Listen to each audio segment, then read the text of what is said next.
بسم اللہ الرحمن الرحیم۔ السلام علیکم۔ استقبال رمضان سیریز کی آخری نشست میں ہم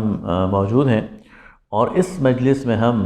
اس رمضان المبارک کے حوالے سے جو آخری بات اور آخری جو ٹچ دینا چاہتے ہیں وہ ہے کہ نبی کریم صلی اللہ علیہ وسلم نے فرمایا کہ یہ مواسات کا مہینہ ہے، یعنی ہمدردی کا مہینہ ہے، غم گساری کا مہینہ ہے، خدمت کا مہینہ ہے۔ اور اس سلسلے میں نبی کریم صلی اللہ علیہ وسلم نے فرمایا کہ جو شخص اپنے ملازم سے، اپنے غلام سے ہلکی خدمت لے گا، اللہ تعالیٰ کا اس سے جنت کا وعدہ ہے۔ تو آئیے اس رمضان المبارک کو خدمت کے حوالے سے اور ہمدردی کے حوالے سے اور غم گساری کے حوالے سے ہم کوشش کریں کہ ہم اس کو گزاریں۔ ہم کیا کر سکتے ہیں؟ اگر ہم کہیں ہمارے پاس ملازمین ہیں، یہ گھریلو ملازم بھی ہو سکتے ہیں، یا ہمارے کاروبار اور ادارے کے ملازمین بھی ہو سکتے ہیں، یا ہماری فیکٹری کے ملازمین بھی ہو سکتے ہیں، تو ہم ان کا ورک لوڈ کم کریں اور ان کو رمضان المبارک کی سہولت دیں، اور انہیں یہ کہیں کہ چونکہ آپ نے روزے رکھنے ہیں اس لیے ہم آپ سے کم کام لیں گے۔ آپ کی اجرت میں کوئی کمی نہیں آئے گی، آپ کی تنخواہ میں کوئی کمی نہیں آئے گی، لیکن آپ کے ورک لوڈ میں کمی کرتے ہیں۔ اسی طرح ہمارے ہاں کوئی بیمار ہے، ہمارے گھروں کے اندر جو ہمارے بزرگ ہیں، بڑے ہیں، ہم یہ کوشش کریں کہ رمضان میں ہم نے ایکسٹرا ٹیک کیئر کرنی ہے ان کی۔ ہم نے ان کا حال روزانہ پوچھنا ہے، ہم نے ان کی دوائیوں کا خیال رکھنا ہے، ہم نے ان کے آرام کا خیال رکھنا ہے، ہم نے ان کی خواہشات کا خیال رکھنا ہے، چھوٹی چھوٹی خواہشات کا۔ اسی طرح ہم نے اپنے آس پڑوس میں ان لوگوں کی ٹیک کیئر کرنی ہے جو بزرگ ہیں، جو بوڑھے ہیں، جو کسی وجہ سے کسی مصیبت کا اور آفت کا شکار ہے۔ ہم نے مریضوں کی عیادت کرنی ہے۔ اگر ہم یہ طے کر لیں کہ روزانہ ہم نے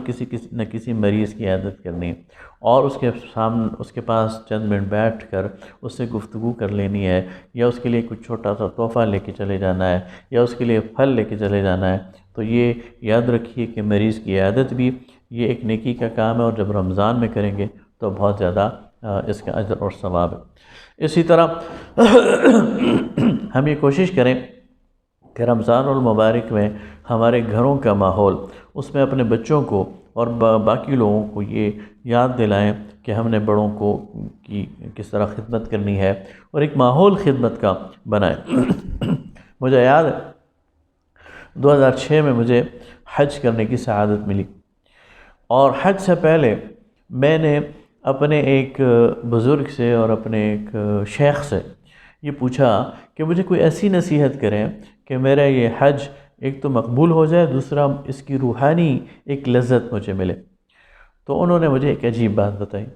انہوں نے کہا کہ آپ اس حج کے دوران حجاج کی خدمت کریں، اور آپ کو خدمت کے بہت سارے مواقع ملیں گے۔ آپ کسی کو 2 گھونٹ پانی پلائیں گے تو یہ بھی خدمت ہے، آپ کسی کو راستہ بتائیں گے تو یہ بھی خدمت ہے، کسی بھٹکے ہوئے کو منزل تک پہنچائیں گے تو یہ بھی خدمت ہے، کسی کا سامان اٹھا لیں گے تو یہ بھی خدمت ہے۔ اور جب آپ یہ کریں گے تو آپ کو اس حج کی روحانی لذت ملے گی۔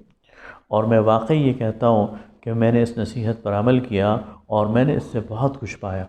تو اس رمضان المبارک میں بھی اگر اس کی روحانی لذت ہم حاصل کرنا چاہتے ہیں، اس میں اپنے رب کی قربت حاصل کرنا چاہتے ہیں، تو آئیے خدمت کو اپنا شعار بنائیں۔ آج ہمارے معاشرے کے اندر بہت مفلوق الحالی ہے، آج ہمارے معاشرے کے اندر بہت غربت ہے، بہت استحصال ہے، آج ہمارے معاشرے کے اندر کرونا وبا کی وجہ سے بہت تہس نہس ہو گیا ہمارا سارا انفراسٹرکچر۔ لوگ غربت کا شکار ہیں، لوگ بے روزگاری کا شکار ہیں، لوگوں کے پاس ایک وقت کا کھانا نہیں ہے، لوگوں کے پاس اپنے بچوں کے لیے فیس کی ادائیگی کے پیسے نہیں ہیں، دوائی کے لیے پیسے نہیں ہیں، صحت کی سہولیات نہیں ہیں، تعلیم کی سہولیات نہیں ہیں، لوگوں کے گھروں کے اندر عجیب برا حال ہے۔ تو اگر ہم یہ تہیہ کر لیں کہ ہم نے اس ماہ مبارک میں خدمت کرنی ہے، لوگوں کو کھانا کھلانا ہے، لوگوں کی کو دوائی فراہم کرنی ہے، ہم پیسے خرچ نہیں کر سکتے لیکن ان کے ساتھ 2 قدم چل سکتے ہیں، ان کو ہسپتال لے جا سکتے ہیں، ان کو سڑک پار کرا سکتے ہیں، ان کا کوئی بوجھ اٹھا سکتے ہیں، ان کا کوئی بوجھ ہلکا کر سکتے ہیں، اور کچھ نہیں تو 2 بول بول کر ان کی تکلیف کو کم کر سکتے ہیں، ان سے خندہ پیشانی سے بات کر سکتے ہیں، تو یقین کریں کہ یہ رمضان المبارک کا مہینہ آپ کے لیے وہ روحانی کیفیت اور وہ روحانی لذت اور وہ روحانی سرشاری لے کے آئے گا کہ آپ خود محسوس کریں گے کہ پہلے رمضانوں میں اور اس رمضان میں بہت بڑا فرق ہے۔ تو آئیے اس رمضان کو صلہ رحمی کا رمضان بنائیں، خدمت کا رمضان بنائیں، مواسات اور ہمدردی کا رمضان بنائیں اور خدمت کا رمضان بنائیں۔ اللہ تعالیٰ اس رمضان المبارک کو ہمیں ہمارے لیے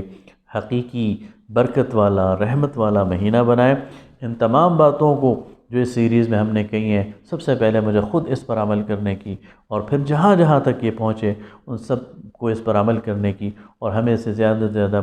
شیئر کرنے کی توفیق عطا فرمائے۔ وآخر دعوانا الحمدللہ رب